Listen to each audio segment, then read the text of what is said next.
Tahan naman natin ang sunrise mula sa Naga City, Camarines Sur. Marhay na aga, Alan Manansala.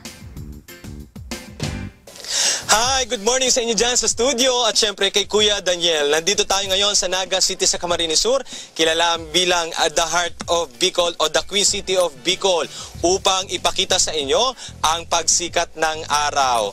Ayon sa Pag-asa, alas 5:25 ng umaga kanina, unang sumikat ang araw sa dakong ito.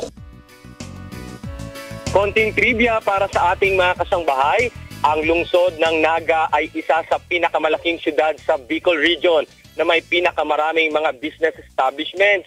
Kaya tinagurian itong the heart of Bicol o the Queen City of Bicol. Itinatag ang lungsod ng Naga noong 1575 sa pangunguna ni Spanish Governor General Francisco de Sande na unang tinawag ang lungsod sa pangalang Ciudad de Cáceres. Bukod dito, ang Naga City ay may ipinagmamalaki ring mga tourist destination.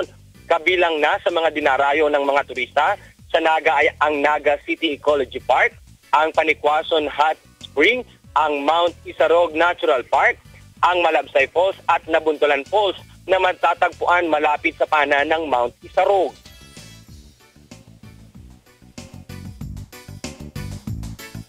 Kaya sa mga kasambahay nating nais sumabol at magbakasyon, huwag kalimutang puntahan ang Naga City sa Camarines Sur.